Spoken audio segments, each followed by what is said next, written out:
E vamos começar o programa hoje falando sobre envelhecimento, né? Muita gente aí tem medo de envelhecer e ficar dependente. Pesquisas revelam que até esse medo é maior que o medo da morte. E sobre esse assunto eu vou conversar agora com a Esté Volpi, fisioterapeuta, gerontóloga, que está aí bem focada exatamente nessa área da dependência e do cuidado, né, Esté? Bom dia. Isso, bom dia. Tudo bem? Então, é verdade mesmo que o medo da dependência é maior que o medo de morrer das pessoas? É comum, né, a gente escutar por aí, quando a gente conversa, numa conversa informal, as pessoas sempre falam, eu quero envelhecer, mas eu quero envelhecer bem, eu quero envelhecer com saúde, eu quero envelhecer independente, sem depender de ninguém. E só que isso é uma coisa que nós não podemos evitar, né?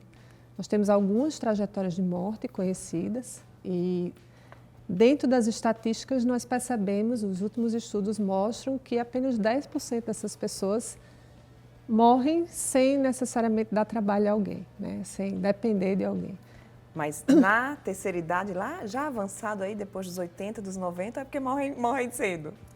Essa morte que a gente fala, né, que não depende de ninguém, que não precisa dar trabalho a ninguém, é a morte súbita.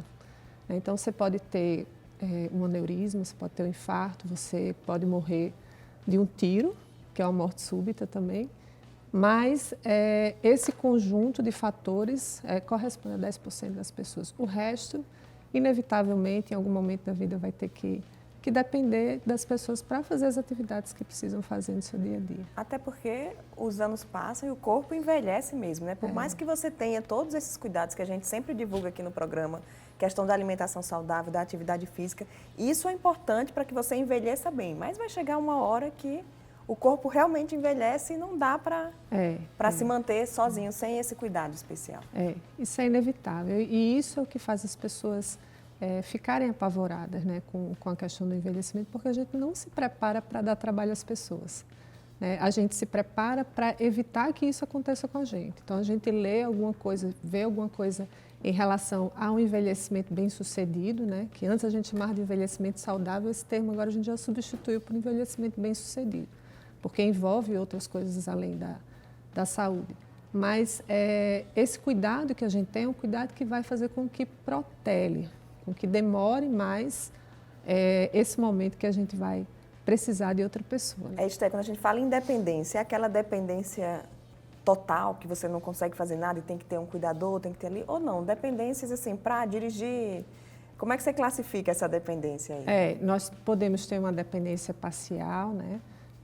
Geralmente você começa a depender de alguém para fazer o que a gente chama de atividades avançadas. Eu não consigo mais ir sozinho para uma programação social, para a igreja, para uma festa, para ir no banco, tirar dinheiro, para fazer transações financeiras. Então, você vai começando a perceber que aquilo ali começa a ficar mais difícil para você, né? Até você chegar no ponto máximo, que seria a dependência para as atividades do dia a dia, que a gente chama de atividades básicas, que a gente precisa para a sobrevivência. Eu não consigo mais me alimentar sozinho. Alguém tem que dar comida na minha boca, alguém tem que dar um banho, alguém tem que trocar minha roupa, trocar minha fralda, se for necessário. A gente percebe muito que quando chega nesse momento, até a família tem dificuldade, né, para gerir toda essa dependência. A família tem dificuldade e aí começa justamente dessa cultura que a gente tem da experiência do cuidar, né? Então, você tem essa experiência, você imagina que seja uma experiência ruim para quem cuida e para quem recebe cuidados. E, às vezes, quando esses cuidados são muito avançados, chega um momento que você percebe que você não tem condições ou não tem propriedade realmente para conduzir aquilo, para gerenciar aquilo, né? É aí que entra, por exemplo, o solar geriátrico. A Esté faz parte da equipe do solar e hoje já está bem mais desmistificado, né? Que aquela questão, não, abandonei meu pai, abandonei meu familiar lá como é que chama? Numa casa geriátrica, né? Num hotel geriátrico. Instituição de longa permanência. Até esse termo é um termo muito recente, né?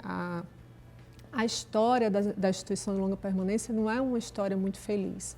Por isso que tem esse estigma todo, né? Então, as instituições, elas começaram de formas asilares, né? Então, aqui no Brasil, nós temos relato do primeiro asilo que foi ainda no século XVIII, que abrigava soldados portugueses que estavam cansados de batalhas e não tinham familiares, não tinham, enfim, uma pessoa que pudesse cuidar. E com a vinda da família real, naquela época, essa casa que tinha sido doada para abrigar esses soldados, ela teve que ser doada para o médico particular do rei, né? Então, quando chegou a família real, não tinha lugar para todo mundo e teve que ter essas transferências. E todas essas pessoas foram transferidas para a Santa Casa de Misericórdia. O envelhecimento naquela época não era um fenômeno como está acontecendo agora, né? Então, eram poucas pessoas. Eram poucas né? pessoas, então socialmente não era nada que chamasse muita atenção. Por causa disso, também, esses asilos às vezes abrigavam outras situações que estavam desconformes diante da sociedade. Então, prostitutas, marginais, todas aquelas pessoas, mendigos, eram abrigadas nesses asilos.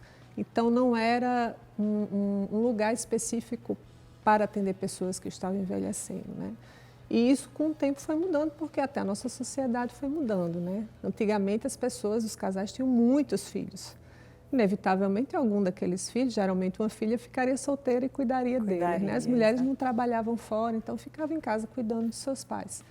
E com essas mudanças que aconteceram também em relação aos nossos filhos, né? As mulheres começaram a trabalhar fora, precisar de creches, precisar de um local para deixar as crianças, para poder entrar no mercado de trabalho. Isso também aconteceu em relação aos parentes que estavam envelhecendo. Então, nós fomos modificando isso e, recentemente, a Sociedade Brasileira de Geriatria e Gerontologia resolveu nomear.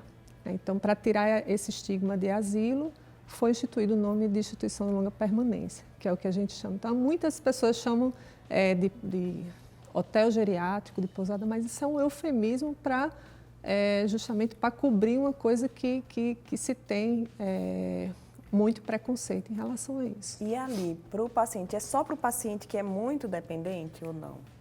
Temos diversas situações, né? O envelhecimento é uma fase da vida que ela é muito heterogênea. Então, você tem idosos, às vezes da mesma idade, às vezes com a mesma doença, de formas diferentes em relação à independência e autonomia. Então, muita gente, às vezes, tem algum problema de saúde, mesmo não sendo um idoso tão dependente ainda, mas que precisa de cuidados especiais.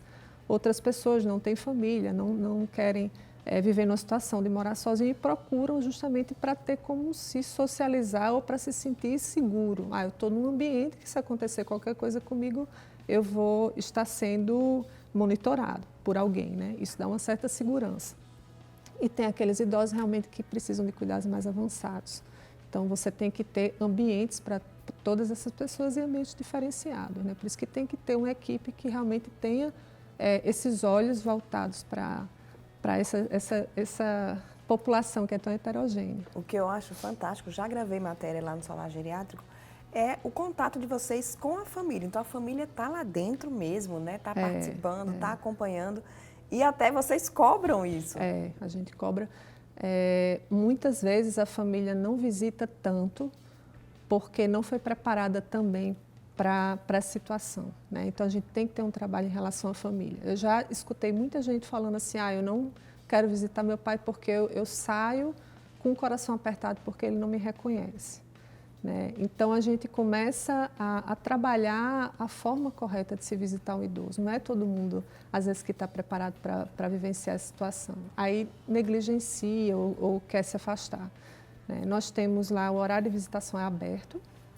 A gente só limita à noite realmente por questão de segurança, para não sair de lá muito tarde, mas nós não temos um horário específico para visita. Uma casa é a casa que a gente sempre fala, aqui é a casa do seu pai, aqui é a casa da sua mãe. Você vem a hora que você quiser, como na casa dele seria da mesma forma, só respeitando o horário que eventualmente ele estará se alimentando, né? Então vai ser restrito ao refeitório, ou ele possivelmente estará fazendo alguma coisa, mas o horário de visita é aberto.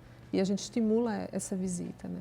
Ótimo. Esté, nosso tempo é curtíssimo aqui no programa, mas acendemos aí muitas luzes nos nossos telespectadores, tenho certeza, porque envelhecimento, todo mundo já tem algum idoso na família, né? E a tendência é que só cresça esse número.